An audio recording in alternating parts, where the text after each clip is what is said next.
Hey everyone, Scary Spikes here, and I'd like to welcome you to episode 3 of Friday Night Magic. In this episode, we're going to be playing the Hunter Strength deck, and we're primarily going to be focusing on the mid-range with some very efficient creatures for their mana cost, as well as some graveyard fetch, a little bit of mana ramp, and some pump-up spells. Without further ado, let's get right into it.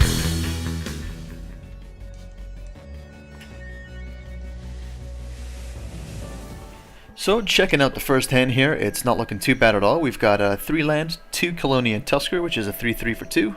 Very good early aggro card, and then large, and of course, an Overrun. Both very good cards for the late game. And of course, this deck geared towards the mid-range, being able to pump out some early damage early on in the game, and then pump those creatures up for the win. So our honorable opponent here playing a Jace's Phantasm. And it looks like passing the turn. We draw into a land here, so that'll allow us to play one of our Tuskers. Of course, we've got 2 more land, which is going to be nice. Next turn we can put down another one. And basically the idea here is just to apply pressure until the opponent falls flat on their face. He's going to unsummon it. That's quite unfortunate. That sets us back a turn. And he's going to come on in with the Jace's Phantasm there. Jace's Phantasm, of course, being the 1/1, flying, and I believe it's whenever he's milled me for at least 5 or 10 or some number, that thing becomes a 5/5, which is not too bad.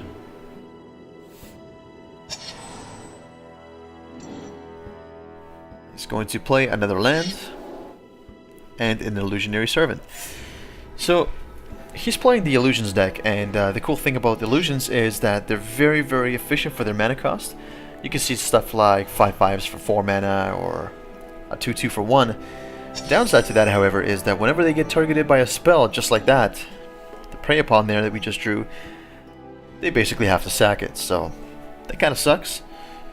I want a Bramble Crush here, but I think the best thing is to get a couple creatures out there and start pounding away. And we're actually going to Prey Upon and get rid of his 3/4 there. Prey Upon, of course, not being able to get the job done, but considering that it is a spell and that it does target, it will make him sack. And then we'll just come in for 3.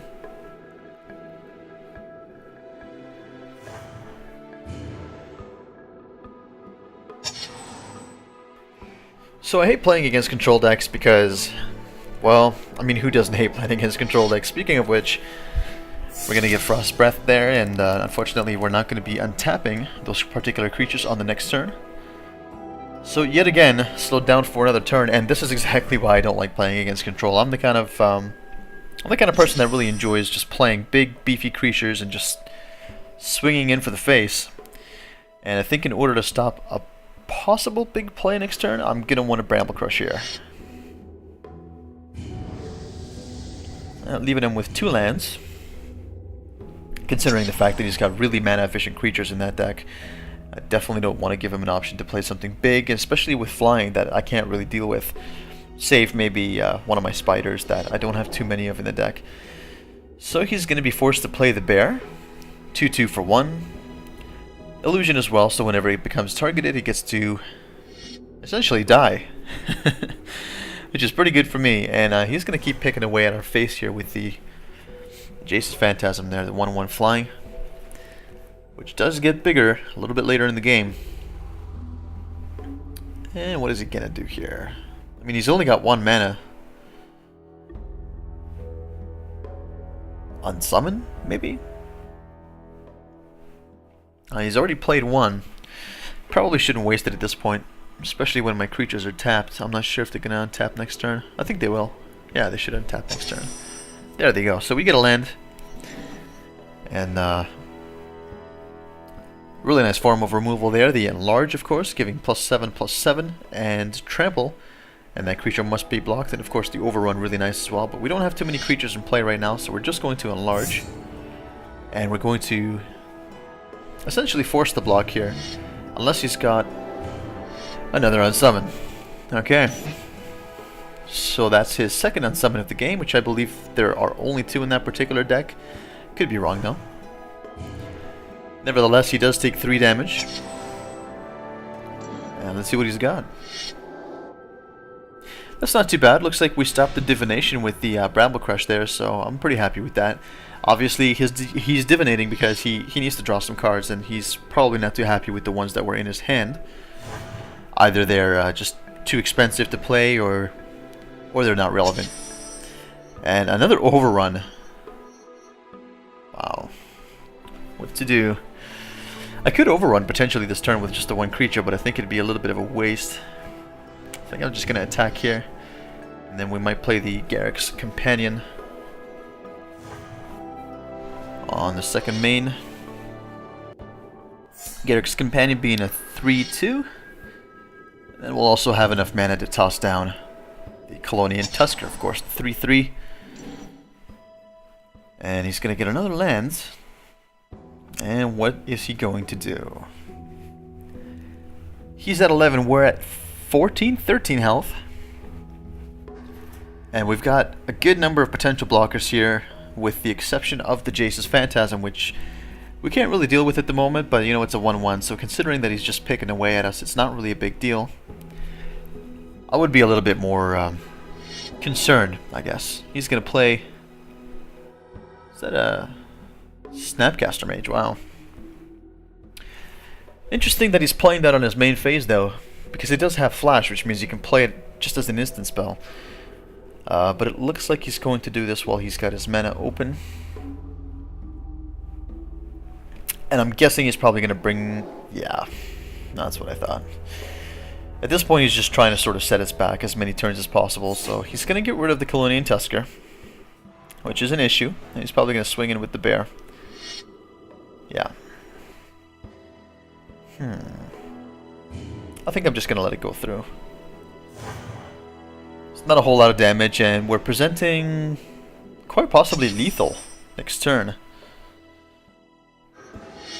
Well, maybe not lethal, but considering that we don't have lethal, Kalonian Tusker hits play, and we're just going to swing for the fences. Oh, the Snapcaster's a 2/1. Well, I'm an idiot. Not exactly the trade I had in mind, but that's okay. One of his blockers is gone, and well, it wouldn't have really made a difference had I overrun. We would have had +3/+3 plus trample for all of our guys. That was a bit of a misplay there on my part. But nevertheless, it looks like we do have the game in the bag here. He's at 6. He's going to Cryptic Command. I think he's going to return one of our cards to our hand here. This is an amazing card. I couldn't imagine how this would play out if this was actually in Standard now in Paper Magic. As far as I know, Modern staple card. Do have well, few acquaintances who play Modern, and anyone who does run a control deck usually runs Cryptic Command.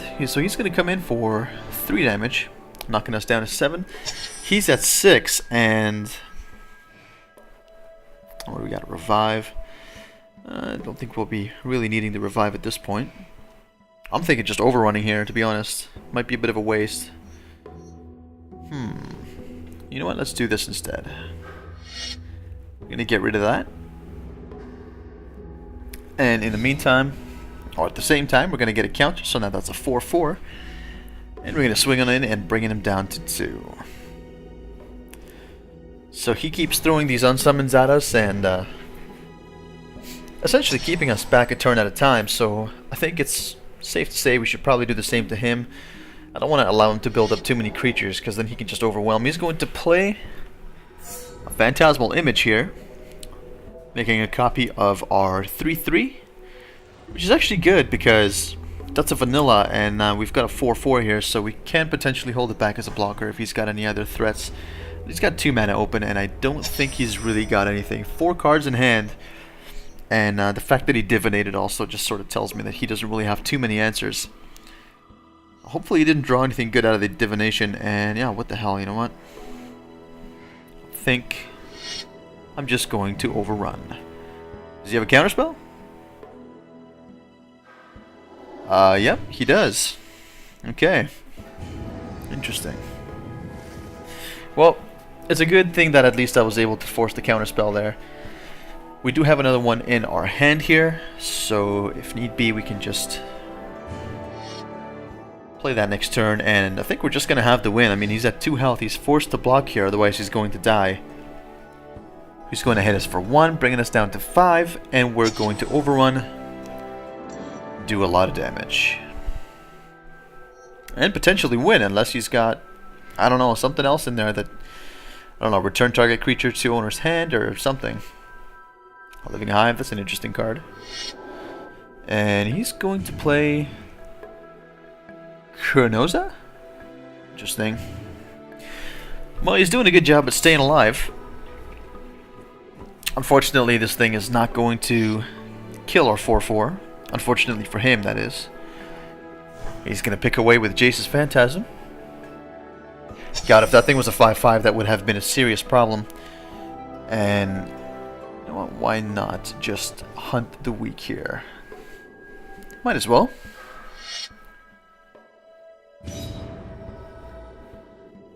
And then we just come in for the win. Nice, that kind of worked out well. He's at 2, we're swinging for 5, he's got 1 mana open, no unsummon in hand, and we win the game. GG, good sir. And let's move on to the next.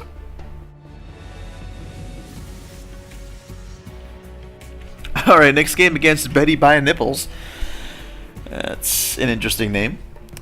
Alright, so we got a ton of land, and an Overrun and a Garruk's Companion. I don't think so. I don't want to get greedy, but actually this is a much better hand. A little bit of land, a Garruk's Companion. Looks like an Eternal Witness and Enlarge. And one of those 4/4 spiders that don't tap when they attack and have reach. Sentinel Spider. That thing is awesome. Alright, we're going to toss in the land and play the Garruk's Companion. 3/2 Trample, not too bad. Obviously a great card to buff up, especially if the buff doesn't happen to have Trample. Always a good thing. So we're playing some kind of black deck here. Could be the Zombies deck, could be the Vampires deck? Not Vampires deck, I'm sorry. The deck with all the big creatures in it, you know what I mean. Alright. Let's put in an Eternal Witness. This is actually good. I'm glad he got, well, I'm not glad he got rid of it, but at least we've got an answer and we can bring the Garruk's Companion back. Next turn we can play Garruk's Companion, and we can also be swinging in for 2 unless he's got some form of removal for the Eternal Witness, which I hope he does not. Nope, he's going to play Soul Cage. Interesting. So Soul Cage Fiend for 3 mana, and whenever he dies, each player loses 3 health. You could imagine that would be pretty good in multiplayer formats, a little bit like Grey Merchant of Asphodel. It's an incredibly good card. And I recently just stopped playing Mono Black. Got a little bit bored of it. I mean, it was a great deck to play, but it's a little bit boring. I quite enjoy my Azorius Control and my Mono Blue, which is still doing really well. He's going to block. And I think I'm okay with that trade, to be honest with you. Both lose 3 health. And we're left with 2 creatures on the board, which is not too bad. Okay, never mind. He's going to Tendrils of Corruption, one of our Garruk's Companions. And that'll be it for him. So I guess he's just trying to keep our creatures in check. I guess he knows anything can happen here. I could take this opportunity to enlarge and swing for a lot, but that Sentinel Spider is a 4/4, and I think if I enlarged on that, I'd be getting a little bit more mileage out of it. So I think that's what we're going to do. Think about it while we hit him for 3 in the face, but I think the Spider's the play here. So that's going to knock him down, and we're going to play the Spider. Next turn, if he doesn't get rid of the Spider, we can enlarge and perhaps maybe force a block. Maybe kill a creature. He could potentially play something big here. He's got 5 mana in play. Really? Nothing? Interesting. Well, he's got to be hanging on to an instant or something. but I think I'm going to take my chances anyway. We have a second enlarge, so let's give it a shot here. Let's swing for 14. And yeah, I think he's got something. There it is. Okay, kill target non-black creature, lose 2 life. Okay, not too bad. Well, it is sort of unfortunate we lose our 4/4 spider, but at least we push on through with 3 damage, which is not too bad. And it's gonna be his turn, so he's gonna get 6 mana. And very likely play a big baddie. There it is, Bloodgift Demon. 5/4 flying. Ugh. Okay, this isn't too bad. Looks like we've got a couple of turns of plays ahead of us here, so let's enlarge. And let's force the block here, because he's at 15. And we're swinging for 10, so I mean, unless he wants to take 10. Okay, so he's going to block. He's going to take 6 instead. Alright, that was a good play. That knocked him down to 9 health. And let's see if he's got anything else. No, he just passes the turn. And I don't know if... No, I wouldn't have been able to kill him at that point. But I think we do have the victory for the next turn here. Unless he's got some kind of removal shenanigans. So here we go. We're going to put Oakenform here and swing for 6. We've got a 6/5 now trample, which is great. And another 3/2 that's going to be available for next turn. And I mean, unless he's got any kind of significant answers, Oakenform, by the way, being an amazing card, I love that. He's got no answers, it looks like, so let's just overrun for shits and giggles. And swing for a retarded amount. Yeah, I guess he knows the game's over. GG, thank you very much. Good game, sir. Game number 2 is in the bag, and we're going to be moving on to game number 3.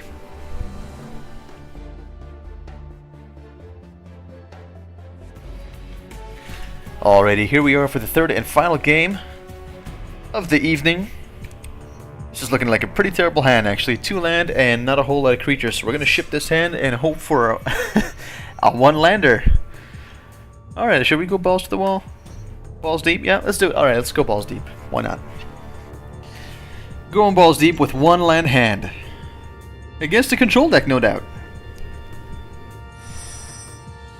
Oh, how sweet it is. That's awesome. We've just got a guaranteed turn 2 and turn 3 play with the Kalonian Tusker. And a turn 4 play, even if nothing else comes up, to be honest. He plays a land, passes the turn. We're going to play a forest and play the Tusker. And hopefully swing in for 3 to the face next turn. See what happens here. I really hope there's no unsummons to follow here, because that's going to make me a sad panda. Let's swing for 3 first, see if he's got anything. If anything, let's make him waste his mana. Doesn't look like he's got anything, so... Counterspell? Nope, he's just gonna read the card. That's alright. Okay, so he takes 3. And he's playing, I'm guessing, Masks of Dimir, which is probably the... Nope. No, he's not. This looks like the Putrid Imp. I think he's playing the Exhumed deck, to be honest with you. Pretty sure that's what it is. And I think in that case, I'm going to try whenever I can to play into that, because if he does play Exhumed, that means I get to get a creature as well, which is going to be pretty good.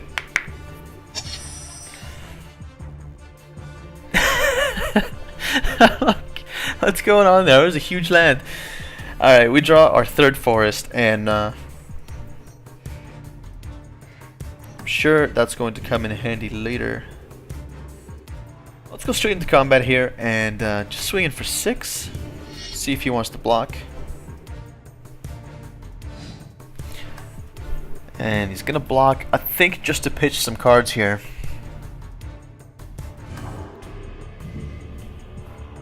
I guess I should have seen that coming, but I think he may have done that regardless.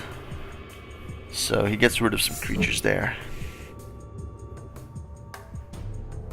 Was it a creature? I saw one creature in there. I'm not sure if that was both creatures. Nevertheless, we are going to play the little wand there that heals us every time a land or a green spell is cast. We gain 1 health for that, which is not too bad. It's not, you know, it's not the greatest card in the format, to be honest with you. I mean, I can see it sort of working here, but even in Duels of the Planeswalkers, it's not a really fantastic, viable card. He's going to play Exhume, and it's a damn shame we don't have anything in our graveyard. That's okay. I get a feeling with the enlarge and all the fight spells and stuff that we've got here that we're going to do fairly well. So he's going to get his 1/1 back into play. And that 5/5 is looking a bit scary, to be honest with you. Nice. Second enlarge. This is sort of exactly what we needed, but I do need more land. And you know what? I think since... I do have a revive, so even if he doesn't play another Exhume, what the hell? Let's do it. Let's put the pressure on, make him block, put him on the back foot, and hopefully that'll win us the game. Oh guys, I'm very tired. I'm so sorry about this video being so late. I'm actually exhausted. I've been working for probably about 14 days straight now. I recently started my second job as a bartender, so I'm working 5 to 6 days a week at my primary job, and I'm picking up a shift or two in the remainder days of the week doing some bartending, and it's really hectic right now because I'm really trying to get through all the training as fast as I can, and sometimes they're asking me to stay a little bit longer. So I do apologize that this video wasn't on time today. Yesterday rather. It's already late, so it doesn't matter today. But I do apologize. I've just been really busy with work, and basically when I got home Friday night, I was just dead tired, and I just fell straight to bed. So anyway, let's play Hunt the Weak here. Seems like the obvious choice, although maybe not. Maybe not, because it's not really gonna do anything. I mean, we could technically do it post-combat if he blocks, which might be a better idea, because he's got all of his mana open, which is not good for us. So let's do it post-combat. Let's swing with both Tuskers, and he's at 12. No, sorry, he's at 11. So he's gonna be down to 8 either way here. And unfortunately, I think I'm just gonna want a 2-for-1 myself just to get rid of that 5/5. Because, in all honesty, like, there's nothing I can do about flying creatures right now. So, that's what we're going to do. We're going to give that a counter, which is, well, yeah, sort of a waste. But, I mean, hey, it's removal, the board's clear, and we've got some really good plays coming up. And as long as we keep playing green stuff, we're going to gain some health as well. Alright, Rise from the Grave coming out. A lot of graveyard interactions here with this Exhume deck. Taiga the Tidestar. Taiga? Kaja? I have no idea. I'm terrible with names. 3/1 hexproof or bring back a Tusker. Hunt the Weak I don't think is really going to do much for us here, so I think we're going for a Tusker. Yeah. Let's do that. Let's get the Tusker. Hunt the Weak's not really going to help us right now. I think the idea is just to push through as much damage as possible. So let's get the Tusker. And then we'll be able to play the Tusker for 2 mana. Gain another health. And we're at 24, so suddenly that 5/5 is not looking too bad. And hopefully next turn we draw another land. Okay, he's going to Beacon of Unrest. That is a stupidly good card in EDH, by the way, or Commander, or whatever you guys want to call it. Got a buddy of mine who plays sort of like an Exhume Beacon deck, and it's just it's absolutely crazy. Alright, so he's going to take the 3/3, which is sort of unfortunate. And he's going to swing at our face for 5. Not much we can do, so we're just going to take it like a boss. And hopefully we draw land. There's the lands. It's going to draw... Sorry, it's going to give us a turn. I think the Sentinel Spider's a pretty obvious play here. Gain another life. And... Actually, I'm not sure if I even gain life for that. I think it's... Is it just a spell? But then creatures are spells too, so I don't know. I'm sort of half asleep right now, guys, so don't mind me. And let's see what's going to happen here. He's definitely not going to attack with a 3-3, because that's just going to be cannon fodder. And I do have reach, so I can chump his 5-5, but why would I? I've got enlarge. And he is going to bring something else back. Okay, so he's going to bring his 1-1 back. He's got 2 cards in hand. I can't possibly imagine what else he would pitch. So he swings in with 5. We're going to let it go through. And let's see what we draw. That is an incredibly nice enchantment, but I don't think we need it right now. Gaining a life off that land. Would have gained 4 actually if that had been in play earlier. Primeval Bounty, that's absolutely crazy. Let's enlarge here though. And force the block. And I think that's actually game, because even if he does block, he's got 4. 7 goes through. And that'll be the game.